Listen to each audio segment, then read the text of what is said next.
इस वक्त तुम्हें यहाँ नहीं, अपने ससुराल में होना चाहिए। अगर तुम उन लोगों के साथ रहोगी ना, तो शायद उनके दिल पिघल जाए। निकलो यहाँ से। मम्मी निकलो। क्या कर रही हैं आप? निकल जाओ, निकल जाओ।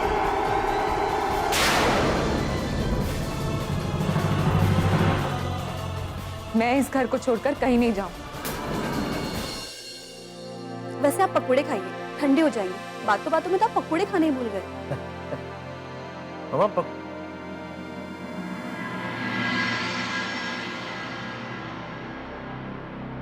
क्या बात है मामा, आप परेशान लग रहे हैं? वो महारानी आई थी। हाँ, वही बहू रानी पता नहीं फिर से क्यों आई थी इस घर में।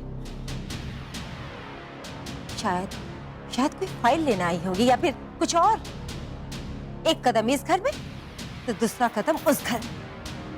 न इस घर के लोग चैन से है, न उस घर के लोग। आप सही बोल रहे हैं। एक इंसान दो जगह थोड़ी रह सकता है।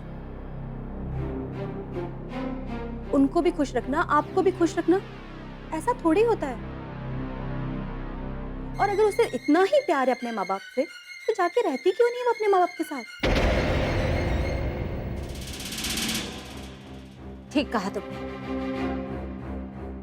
इसलिए आज मैंने फैसला कर ही दिया है।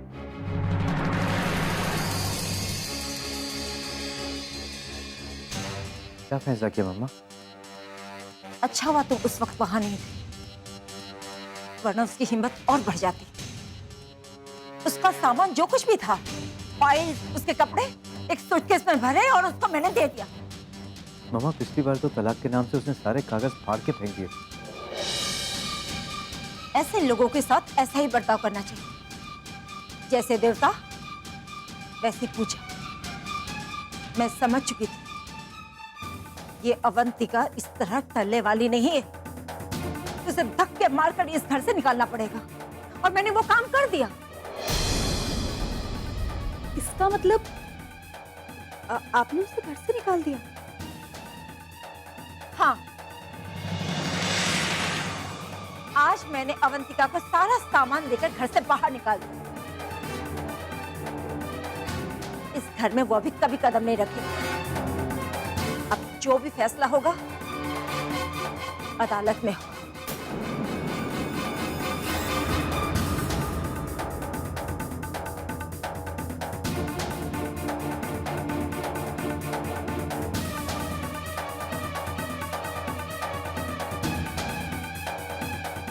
आखिर वही हो रहा है जो मैं नहीं चाहता था।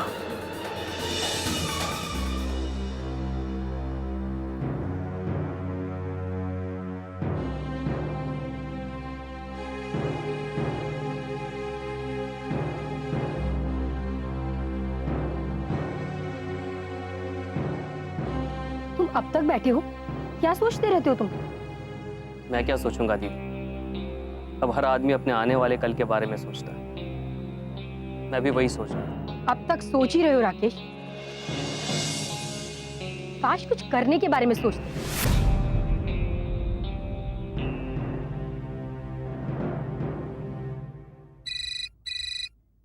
हाँ अवंतिका बोलो। देवयानी, आज तो इन लोगों ने हद ही कर दी। क्यों, क्या हुआ? मुझे जबरदस्ती घर से बाहर निकाल दिया। क्या? हाँ। और घर में मामा मामी भी आए हुए हैं, और बिंदिया को इस मकसद से लेकर आए हैं कि उसे इस घर की बहू बनाएंगे।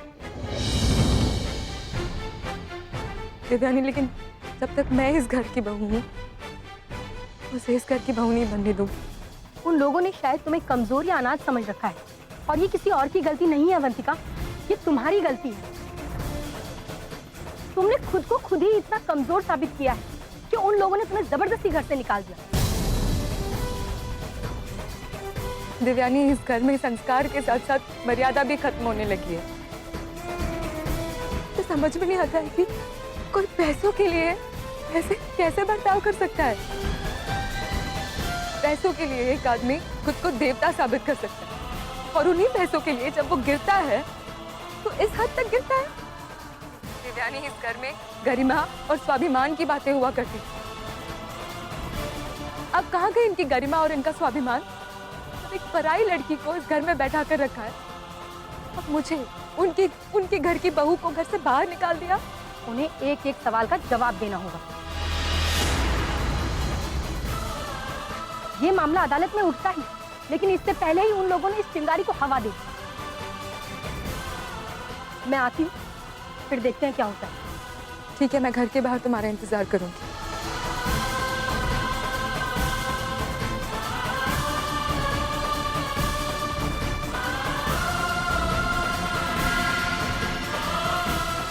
क्या बात है दीदी, आप बड़ी परेशान लग रही हैं। क्या हुआ अवंतिका को? उन लोगों ने अवंतिका को घर से निकाल दिया। क्या? हाँ,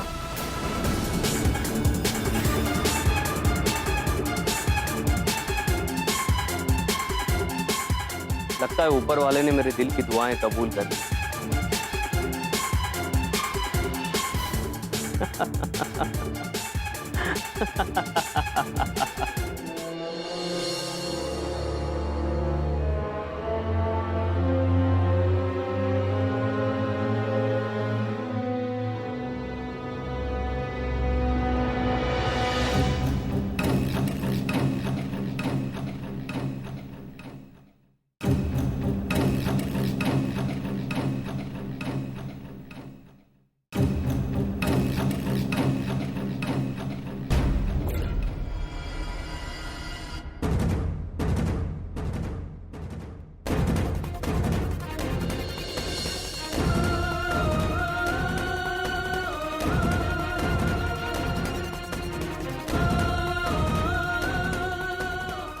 बेटी की डोली जिस घर में जाती है, अर्थी उसी घर से उठती है।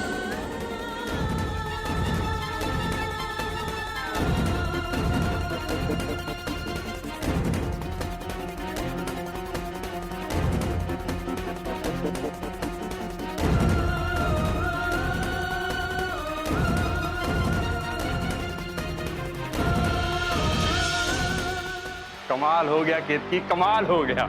भाई इसको कहते हैं अपनी बात बनाना। दीदी जीजा जी के अंदर हिम्मत थोड़ी ना थी कि वो लोग अवंतिका को घर से बाहर निकाल देते। भाई मैंने उनको हिम्मत दी, मैंने उनको समझाया कि भाई अवंतिका को घर से बाहर निकालने में ही इस घर की भलाई है। और मेरे समझाने का असर देखा, दीदी ने खुद उसे घर से बाहर निकाल दिया। देखा, कर दिया ना मैंने कमाल। हाँ भाई, कमाल तो आपने किया है। अरे जब उस दिन बहू रानी ने तलाक के कागजात फाड़े थे तो मैं तो परेशान हो गई थी कि आखिर अब इस लड़की से कैसे छुटकारा मिलेगा, और ऊपर से पढ़ी लिखी है, कहीं सिर का जंजाल ना बन जाए। लेकिन इस जंजाल को आप इस तरह घर से बाहर निकाल देंगे, ये तो मैंने भी नहीं सोचा था। देखो, हर समस्या का समाधान होता है केतकी, केवल सोचने की जरूरत होती है। मैंने समस्या सुनी, मामले को आगे बढ़ाया और नतीजा तुम्हारे सामने है। मौसी जी,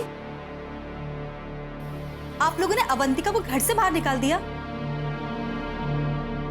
माँ जी ने खुद अवंतिका को निकाला है। हाँ विद्या, तुम्हारे इस घर में आने के लिए तुम्हारे लिए रास्ते बनाना जरूरी था, और जब तक वो इस घर में होती तो तुम्हारे रास्ते साफ कभी नहीं हो पाते। आप दोनों मेरे लिए कितना कुछ कर रहे हैं, मैं आप दोनों का ये एहसान जिंदगी भर नहीं भूलूंगी। हम एहसान नहीं कर रहे हैं बेटा, हम वही कर रहे हैं जो हम करना चाहते थे। इस लड़की को सबक सिखाना बहुत जरूरी था। अब तिल तिल करके जिएगी और तिल तिल करके मरेगी। बड़ा अपने आप को सीईओ समझती थी। सीईओ। और मैं अपना अपमान कभी नहीं भूल सकती। आपका अपमान? आपका भी किसी ने अपमान किया है? किया है नहीं, किया था इसी अवंतिका ने। पिछली बार जब हम 1 महीने के लिए यहाँ आए थे, उस दौरान जो भी कुछ हुआ मैं उसे कभी नहीं भूल सकती। और बहू रानी का व्यवहार ऐसा था जैसे हमारा खर्चा उठाकर हम पर बहुत बड़ा एहसान कर रही हो। मुझे भी याद, घर की बहुरानी महारानी की तरह रहा करती थी और बातें कैसी मीठी मीठी किया करती थी। हाँ, बहुत संभाल संभाल कर बात करती थी। उसके दिल में क्या था बहुत अच्छी तरह समझ में आ रहा था मुझे। और बस एक बार दीदी ने मुझे घर में कुछ काम करने के लिए कह दिया, बस मौका मिल गया उसे अपने दिल की बात कहने का। जब एक बार दीदी किचन में काम कर रही थी और मैं वहां पहुंची तो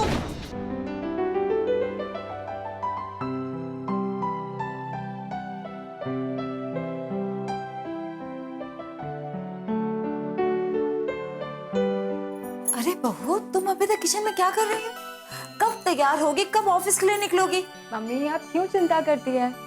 वैसे भी एक दिन ऑफिस लेट चली गई तो कुछ नहीं होगा, और मैं तो कंपनी की सीईओ हूँ ना। ये तुमसे ज्यादा हमारे लिए गर्व की बात है। इसलिए तो कहती हूँ कि तुम सुबह शाम किचन में लगी रहती हो। और वो अंजलि, तुम कहाँ रहती हो? वो मेघा तो घर के साफ सफाई में लगी है, तुम तो कम से कम किचन में भाभी का हाथ। मम्मी वो अपनी पढ़ाई में कितनी बिजी रहती है, उसे अपनी पढ़ाई तो कंप्लीट करने दीजिए। अरे केतकी, तुम तो बहू का हाथ बटा दिया करो किचन में। छोटे मोटे काम कर लोगे, तुम्हारे हाथ नहीं घिस जाएंगे। और तुम तो जानती हो कि बहू के ऊपर ऑफिस की सारी जिम्मेदारी है, और पूरी घर की जिम्मेदारी क्या बहू अकेले संभालेगी? जी दीदी। मेरी बात तो किसी को समझ में ही नहीं आती। बहू तुम जाओ, जल्दी से तैयार हो जाओ, मैं नाश्ता लगा दूंगी। नहीं मम्मी आप जाइए, हम नाश्ता लेकर आ जाएंगे, आप जाइए। हाँ दीदी आप जाइए ना, हम है ना, हम दोनों मिलकर नाश्ता बना लेंगे। अंजलि तू भी जा, तुझे भी पढ़ाई करनी है ना? हाँ। मैं ये करूँ? हाँ। मामी जी मैं आपसे कुछ कहना चाहती थी, आपको बुरा तो नहीं लगेगा ना? किसी भी रिश्तेदारी में ज्यादा दिनों तक नहीं रहना चाहिए, अपनी ही इज्जत कम होती है।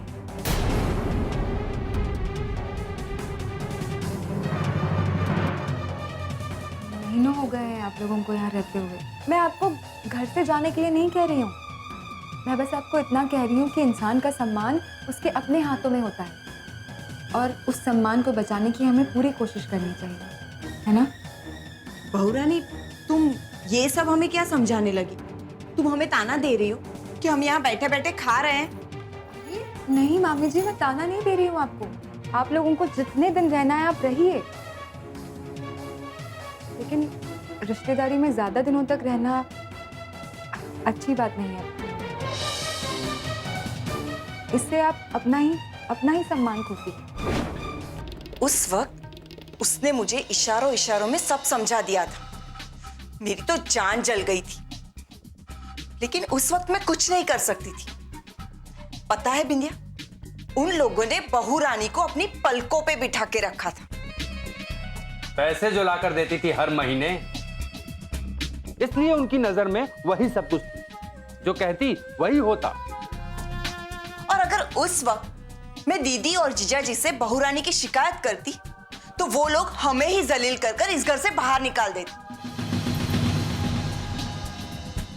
बिल्कुल समझदारी से काम लिया केतकी तुमने उस वक्त। इंसान को अपनी बात कहने के लिए सही वक्त का इंतजार करना चाहिए। जैसे तुमने अभी अपने अपमान का बदला लेने के लिए सही वक्त का इंतजार किया।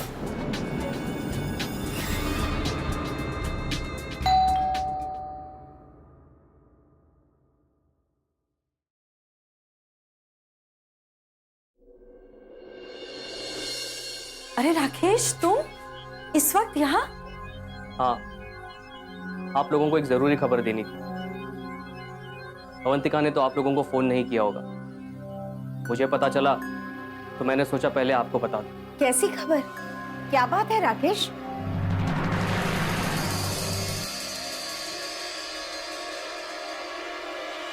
बताओ तो राकेश, बात क्या है?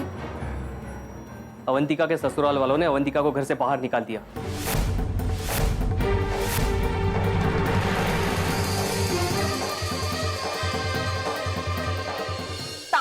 थी मुझे कि रिश्तेदारी में ज्यादा दिन नहीं रुकना चाहिए, लेकिन आज देख, मैंने उसे इस घर से बाहर निकलवा दिया है।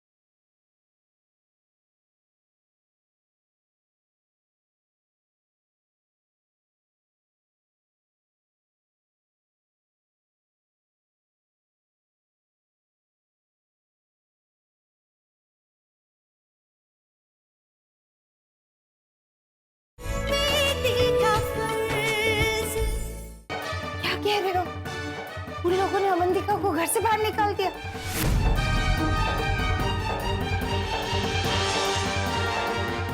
ये कैसे दिन देखने पड़ रहे हैं?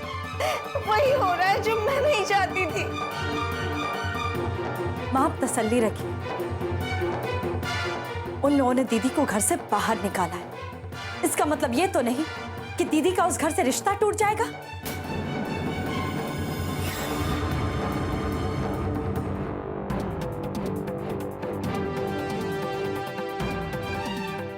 उन लोगों ने अपनी तरफ से रिश्ता तोड़ ही दिया है ना प्रतिमा, और जबरदस्ती न रिश्ते जोड़े जा सकते हैं और ना ही चलाए जा सकते हैं। जहां लोग रिश्तों को ना समझे वहां उन्हें समझाना पड़ता है कि रिश्ते क्या होते हैं, उसकी मजबूती क्या होती है।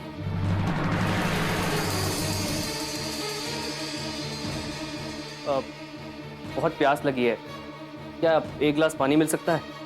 हाँ, मैं लेकर आती हूँ।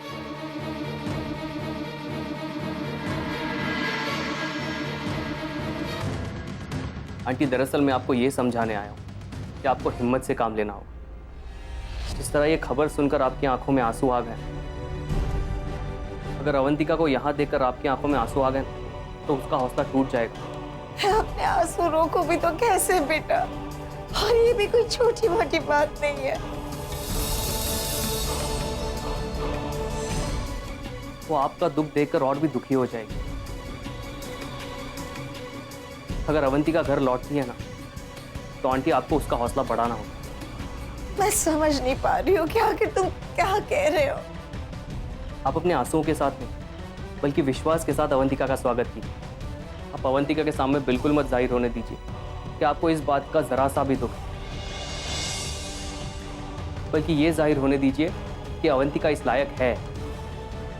अगर वो लोग रिश्ता तोड़ना चाहते हैं तो इस बात की हमें परेशानी नहीं होनी चाहिए।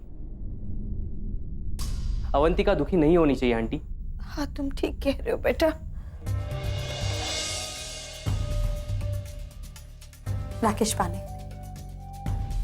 किस तरह के इंसान है वो लोग? दीदी को हिम्मत बंधाने और तसल्ली देने की बजाय वो लोग दीदी को घर से बाहर निकालने की सोच बैठे। सोच नहीं बैठे, उन्होंने बाकायदा अवंतिका को घर से बाहर निकाल दिया, और निकाल दिया है तो जाहिर सी बात है कि उनके घर में रिश्तों की कोई अहमियत नहीं। मैं तो ऐसे लोगों को हरगिज माफ नहीं कर सकती। और तुम्हें पता है राकेश, दीदी के ना होने की वजह से उन लोगों ने उस घर में बिंदिया नाम की एक लड़की को बुला लिया है, और शायद उसे सिद्धार्थ जीजू की पत्नी बनाना चाहते हैं वो लोग। क्या? लेकिन ऐसा तो हरगिज नहीं होगा। अब तो ऐसा ही होगा।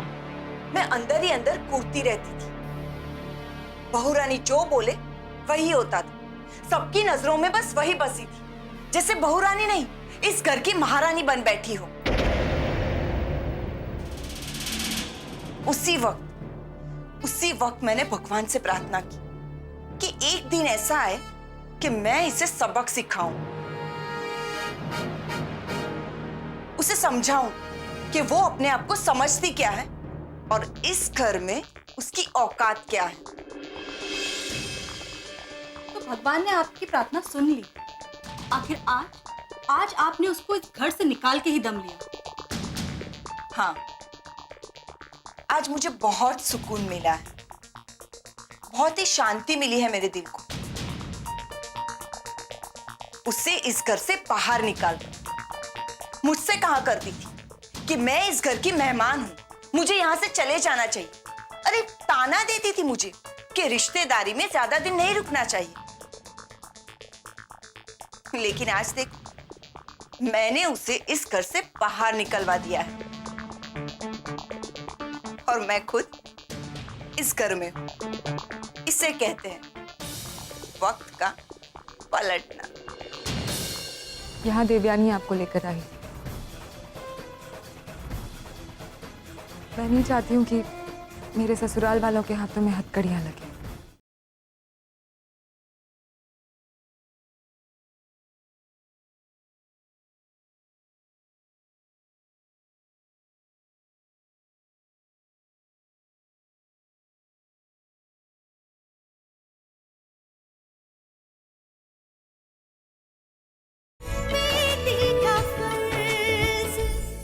बिल्कुल सही कह रही हो केतकी भाई, वो तो इस घर से विदा हो गई, लेकिन हम इसी घर में रहेंगे।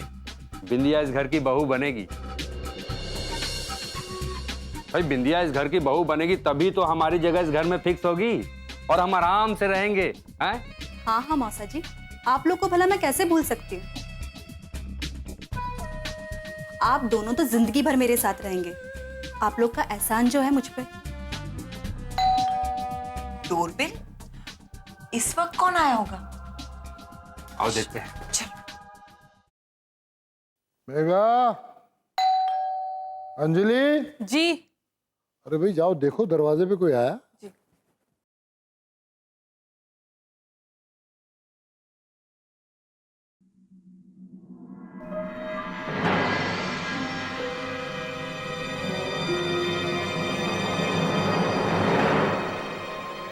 डॉक्टर साहब आप यहाँ आइए। हाँ, मुझे खबर मिली है कि आप लोगों ने अपनी बहू को घर से बाहर निकाल दिया है।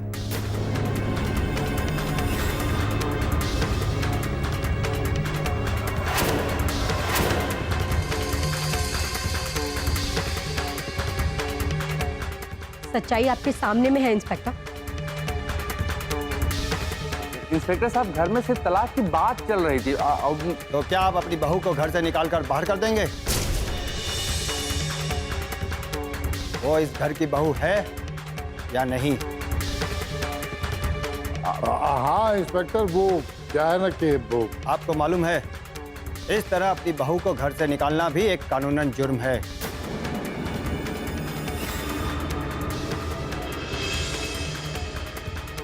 इस मामले में आप सभी को हथकड़ी लग सकती है।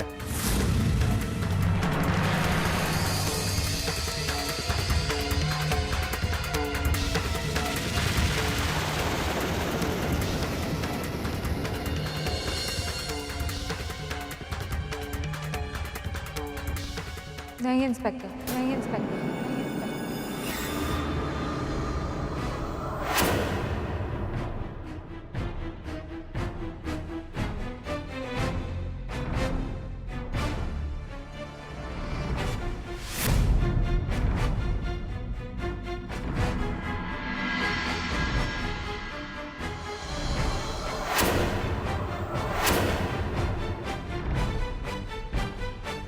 इंस्पेक्टर साहब, यहाँ देवयानी आपको लेकर आई। मैं नहीं चाहती हूँ कि मेरे ससुराल वालों के हाथों में हथकड़ियाँ लगे।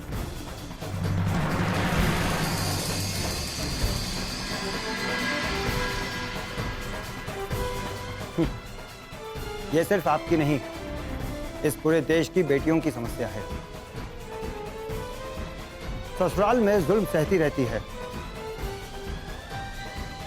और पुलिस तक ये सोचकर नहीं आएगी कि उनके पति और ससुराल वालों के हाथों में हथकड़ियां ना लग जाए। जब तक जुल्म की हद पार नहीं हो जाती, तब तक वो पुलिस स्टेशन तक नहीं पहुंचती। आज आप इनको गिरफ्तार कराना नहीं चाहती,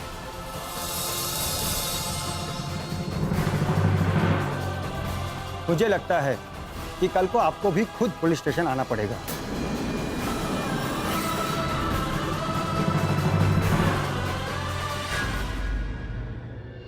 और ये बिंदिया भी न जाने किसके बहकावे में आकर ये सब कुछ कर रही है। आप लोग समझने की कोशिश क्यों नहीं करते? मुझसे बदला लेने के लिए या मुझसे दुश्मनी निकालने के लिए आप बिंदिया की जिंदगी बर्बाद करना चाहती हैं। अगर बिंदिया से जरा सा भी प्यार है तो उसे जहाँ से लेकर आए हैं वहीं वापस भेज दीजिए। वो समझ चुकी है अच्छी तरह कि हमने बिंदिया को इस घर में किस लिए बुलाया है। अब उसने ठान लिया है कि बिंदिया को इस घर से कैसे निकाला जाए। हम तो अवंतिका को घर से नहीं निकाल पाए, मगर वो हमें घर से निकालने की जरूर कोशिश करेगी।